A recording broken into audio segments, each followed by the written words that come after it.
There are people who clicked onto this video and instantly when they saw me or they heard me start to speak, they knew in their body, like, oh, this isn't for me. And they clicked away. And then maybe you're still watching it because you felt this energy, you felt me and what I'm saying, and you thought, oh, this is interesting. Any of our relationships with one another, that's how it is. Like, everyone you encounter in your life,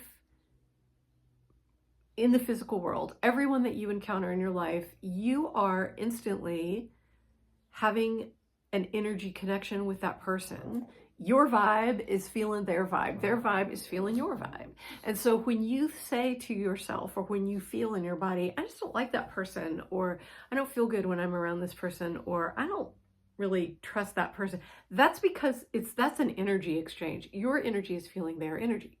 And so really, though, when you are vibing with someone, like when someone feels good to you, when you think, oh, I like that person, I'd like to go get coffee with that person, or I like to hear what that person has to say, that's because there's something within you, within your energy, that is matching up with what's within their energy. Like you're on the same wavelength, you're on the same frequency, your energies are harmonizing.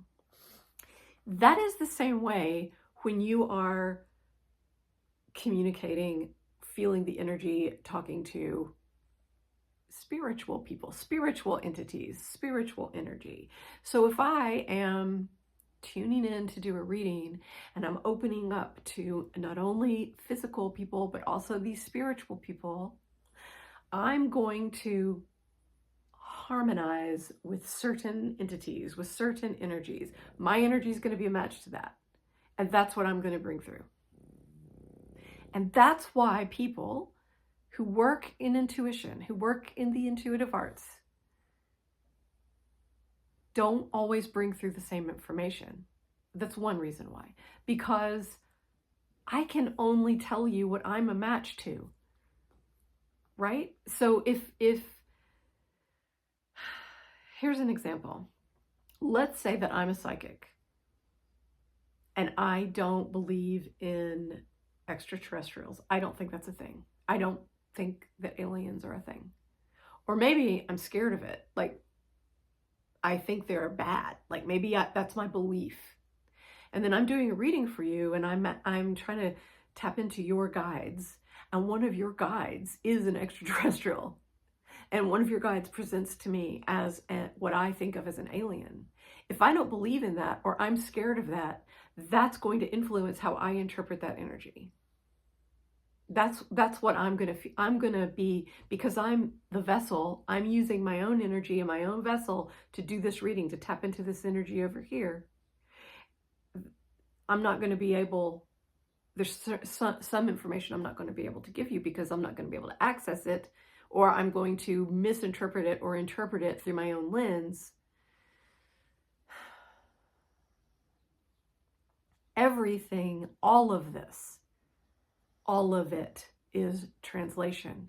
It is all interpretation. The spiritual world, the energetic world, is formless. Your spirit guides don't have names. They don't have faces. There is not language around the world of spirit. There's language and form in the physical world. So when I am tapping into the spiritual world, I am translating the formless. I am putting form around energy. I am putting names and faces. I'm telling you, your spirit guide looks like this. Your spirit guide is showing me this name. But that's because that's the energy being translated into the physical.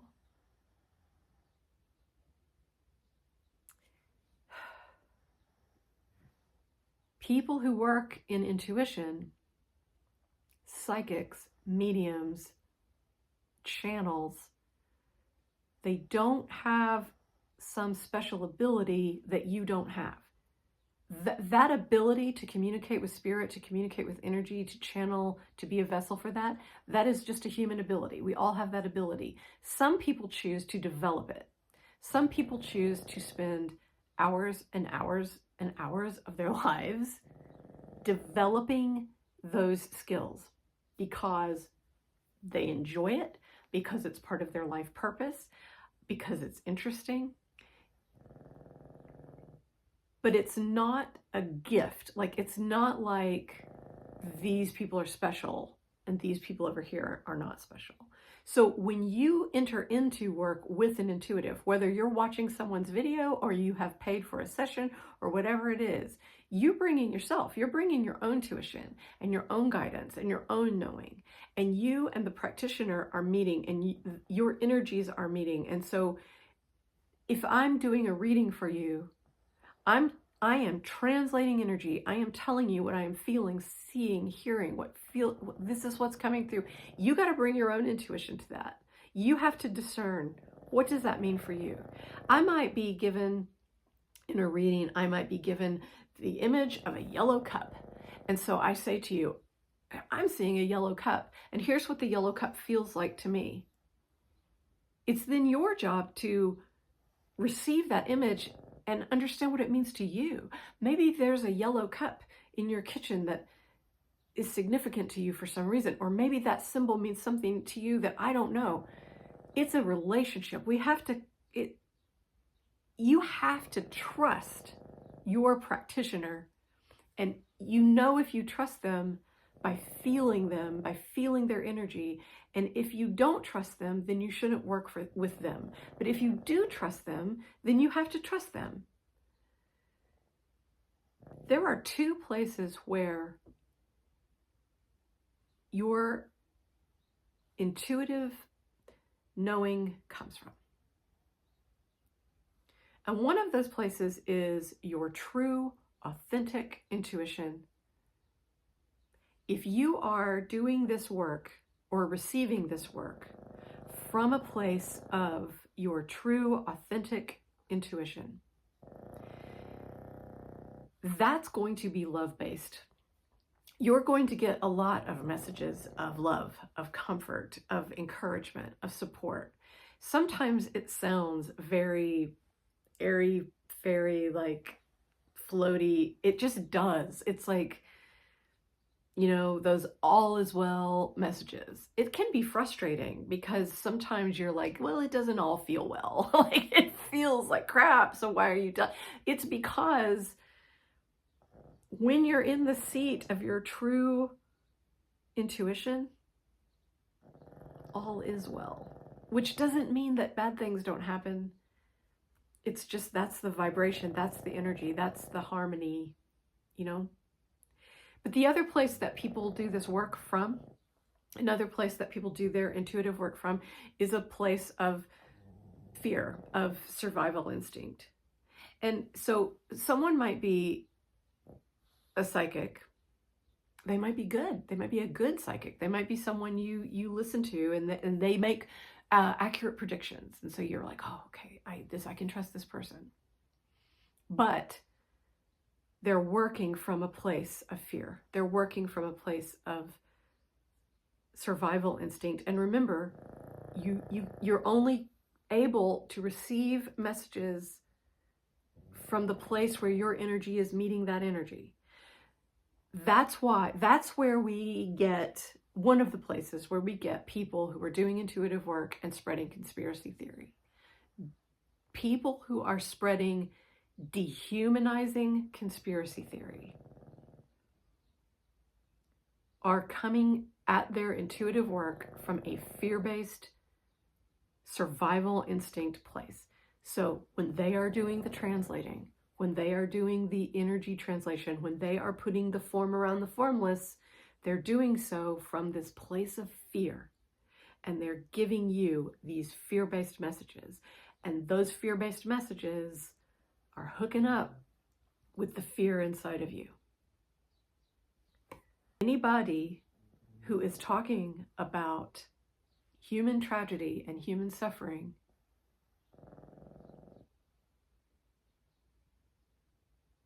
in these terms, in these dehumanizing terms, I would say, take a step back. Take a step back from that. That is not the energy you want to be connected to. I have a whole host of people who I watch on YouTube.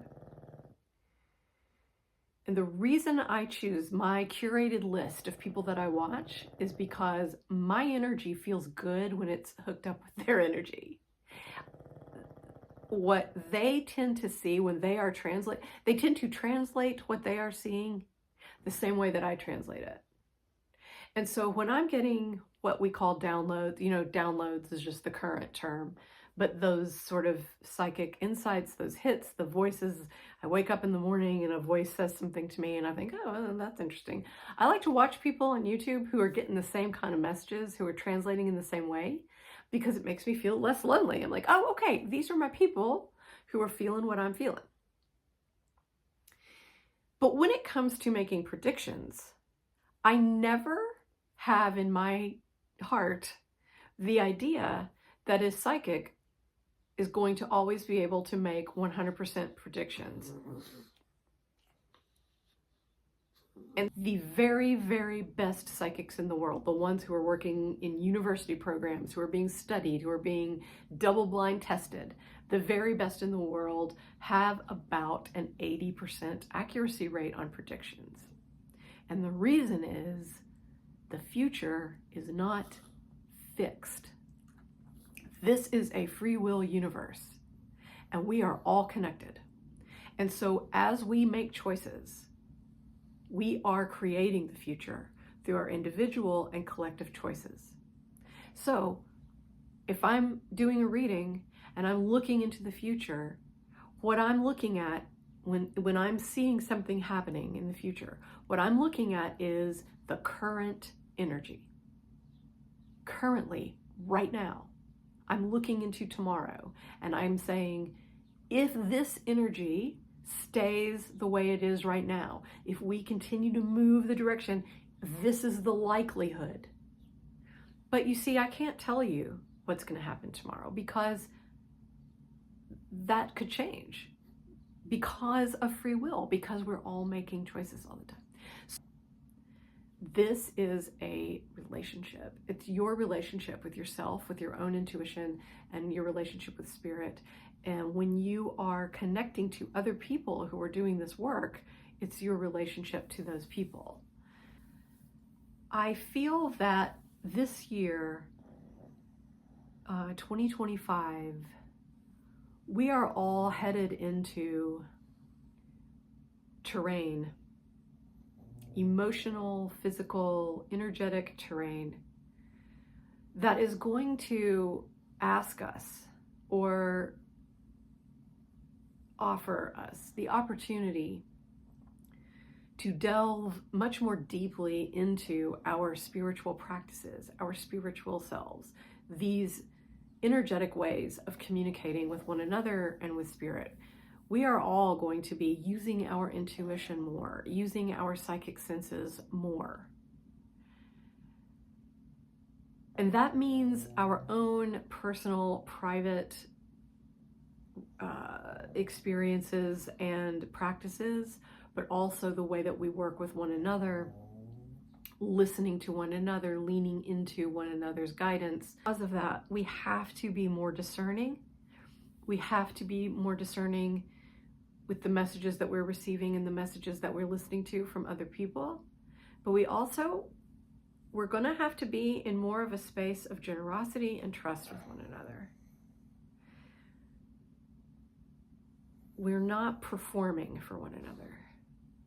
We're not dazzling one another. We're walking together. So if you find an intuitive, you find a reader who you really like, their energy feels good to you, you like to listen to them, walk with them in discernment and trust.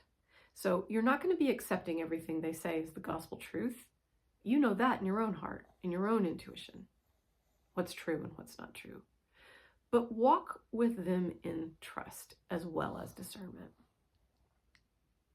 If you trust them, if you trust that this person is authentic, coming from the true seat of their intuition, not giving you fear-based information, if you trust that they are tuning in and then, to the best of their ability, giving to you what they are receiving, then trust them and trust yourself.